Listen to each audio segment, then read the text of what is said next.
पूजनीय साहेब जी, अर्चनीय वंदनीय संत समाज, दूर दरार से पधारे सत्संग प्रेमी बंधुओं और माताओं, हम सब गुरुवर कबीर की वाणी के आधार पर यहाँ विचार श्रवण कर रहे हैं। इसी क्रम में थोड़ा देर के लिए मैं भी अपने विचार रखता हूँ।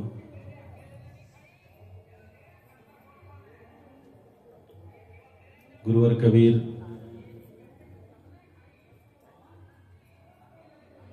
का एक बहुत प्रसिद्ध भजन है, चुनरी काहे न रंगायो गोरी पांच रंग मां। बहुत दिन से इसको सुने हैं, जानते हैं, थोड़ा इस पर मनन करें। अभी हमारे साहब जी रंग कुरंगे, रंगिया तैकिया और लगवार, रंग पर ही चर्चा हो रही थी। तो मुझे भी ये रंग याद आया कि गुरुवर कबीर कौन से पांच रंग में रंगने की बात कहते हैं। वो रंग कौन सा है, और अगर हम उस रंग में नहीं रंगते हैं तो किस रंग में रंगते हैं। वो पांच रंग है का क्या क्या।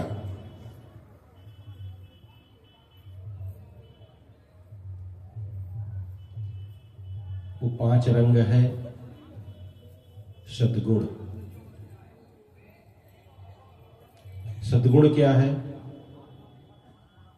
दया, क्षमा, धीरज, शील, विचार।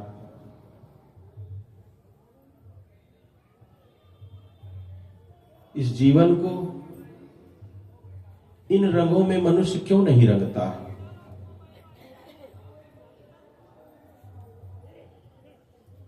सबसे महत्वपूर्ण रंग इसमें हमें लगता है विचार। आदमी, मनुष्य विचार नहीं करता है।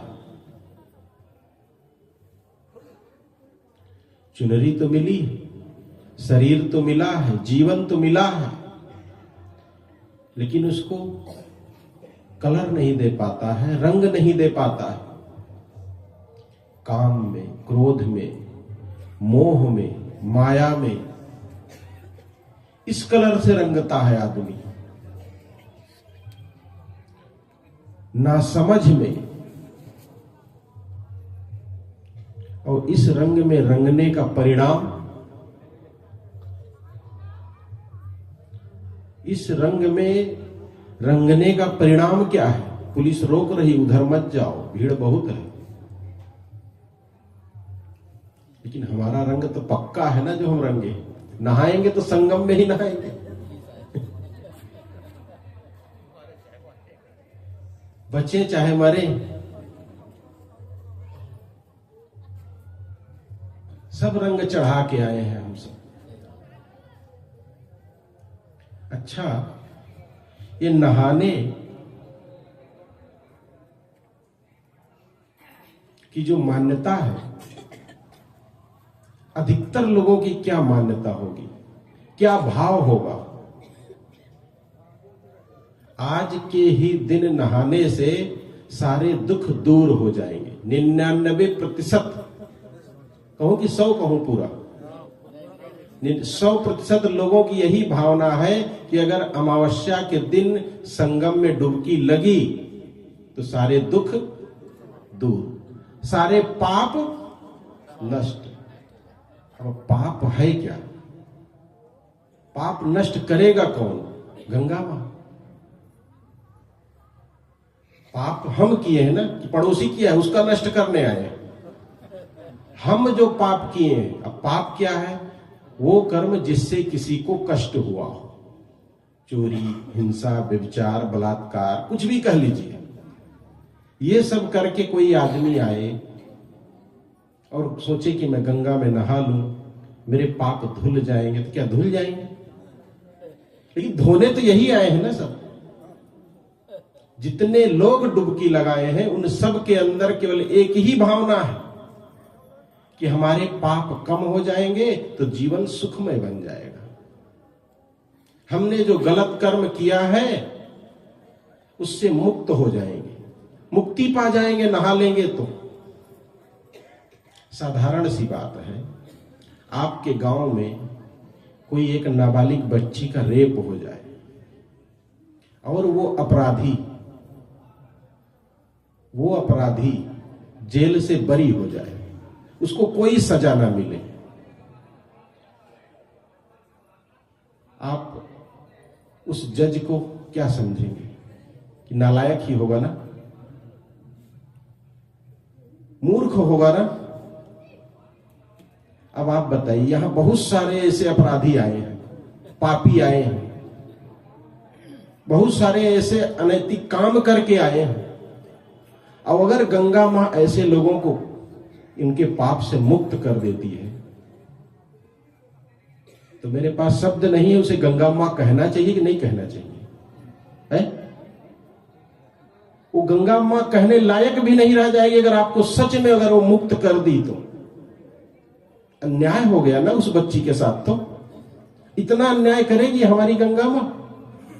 गंगा मां ही नहीं, हमारे भगवान, हमारे इष्ट, हमारे गुरु, कोई भी देवी देवता जितने भी हैं हिंदुस्तान के, जिनकी हम पूजा करते हैं, कोई भी अगर किसी भी बलात्कारी को क्षमा करता है तो क्या देवता, भगवान, गुरु कहने लायक है? किसी को भी अगर किसी के पाप से मुक्त कर देता है, पाप मुक्ति का केवल एक ही उपाय है, सजा। आप जिसके साथ पाप किए हैं उससे क्षमा मांगिए, जीवन भर उसका समस्या को झेलने के लिए तैयार होइए और नाक रगड़िए। अगर वो कह देता है कि हां मैं क्षमा करती हूं या करता हूं, तब तो ठीक है। और इसके अलावा खेत जोते किसका कैसे कहते थे गुरुजी? खेत जोते गुरहू का और लगान दे निरहू को। मतलब पाप कहीं और किए और क्षमा मांग रहे कहीं और, दूसरे के घर में। यह है विचार और समझ न होने का परिणाम। और यही भावना लेके हम अपने इष्ट को बदनाम करते हैं, नाम नहीं करते हैं। सिंपल सा आदमी, सामान्य सा आदमी कहता है कि इस दुनिया को भगवान चला रहा है, लेकिन इसके पीछे वो ये नहीं जानता कि मैं ये कह रहा हूं कि हमारा भगवान बलात्कार करवा रहा है, हमारा भगवान चोरी करवा रहा है, हमारा भगवान बम फुड़वा रहा है। मंच पर बैठ के कहते हैं कि हर के इच्छा के बिना एक पत्ती भी नहीं हिलती है। तो नक्सलियों के बंदूक से गोली कैसे निकलेगी? ये तो बड़ा मेला है, छोटे मेले में हम लोग रहते हैं, हर साल मेला लगता है। एक महात्मा आए, ऐसी कुछ चर्चा होने लगी माघ मेले में, 1-2 साल पहले की घटना है। अपना कैंप त्रिवेणी रोड पर लगता है, यहां से लगभग 4.5 या 5 किलोमीटर आगे मेले में ही एक महात्मा आए, कहे आप लोग प्रभु को नहीं मानते, भगवान को नहीं मानते। हम कहें आप वजह बताइए, हम मानने को तैयार हैं। कहे कि अब आप मानिए या ना मानिए, चला तो ईश्वर ही रहा है सब दुनिया को, उसके इच्छा के बिना यहां एक पत्ती भी नहीं हिलती है। मैं कहा आपकी बात 100% नहीं 200% सही है, लेकिन आप केवल जो आप कह रहे हैं ना, इसी को 1 मिनट मान लीजिए। बस आप इतना मान लीजिए कि ये मेरा हाथ ईश्वर की इच्छा से हिल रहा है और एक झापड़ में मैं आपको मारना चाहता हूं। इतना ही स्वीकार लीजिए आप बस कि मेरा हाथ आपके गाल पर लगा और ये मेरी इच्छा नहीं, ईश्वर की इच्छा से लगा। आप कुछ मत बोलिए, तैयार हैं आप? एक पत्ती भी नहीं हिलती है ईश्वर की इच्छा से, मेरा हाथ कैसे हिलेगा? वो कहे नहीं, ऐसे कैसे होगा? आदमी कहता क्या है, करता क्या है, उसे खुद पता नहीं है। वो रंग तो चढ़ा ही नहीं ना जो जीवन में चढ़ना चाहिए। उस ज्ञान की गंगा में तो हम नहाए ही नहीं ना जहां हमको नहाना चाहिए। बस लोगों ने बता दिया, भैया तुम्हारा कान को मैं देखा कौवा लेके जा रहा था और तब से हम उस कौवे को ढूंढ रहे हैं, बस कभी टटोले नहीं कि सच में कान है हमारे पास कि नहीं है। अमावस्या नहाने चलना है, गंगा नहाने चलना है तो चलना है, बस नहाने से हमारे सारे पाप दूर हो जाएंगे। ऐसा मन में बैठा लिए, ऐसा विचार बना लिए, बस अरे पाप कैसे दूर हो जाएगा? पाप दूर करने वाला कर देगा तो रहेगा कहां इस दुनिया में? सबसे बड़ा पापी तो वही है ना जो अपराधी को सजा ना दे। तो बंधुओं, थोड़ा सा भी एक सामान्य सा दिमाग ले, बहुत गहरी बात मैं नहीं कर रहा हूं, एकदम सिंपल सी बात है, लॉजिक की बात है, गणित की बात है, और इसको नहीं समझता है आदमी और भेड़ की तरह दौड़ता है, भागता है। अभी हमारे साथी कह रहे थे ना, यहां जितने बैठे शेर है, बात उनकी 100% सही है। बहुत लोग, कल बहुत भीड़ थी, वो लोग इंतजार में थे कब अमावस्या का मुहूर्त चालू हो और हम डुबकी लगाए भागे। उनके अंदर समझ और विचार नहीं था। हमारे यहां भी बहुत लोग ऐसे हैं जो यहां हैं, कबीरपंथी भी हैं, लेकिन क्या लगता है सब डुबकी लगा रहे हैं, हम भी लगा लें।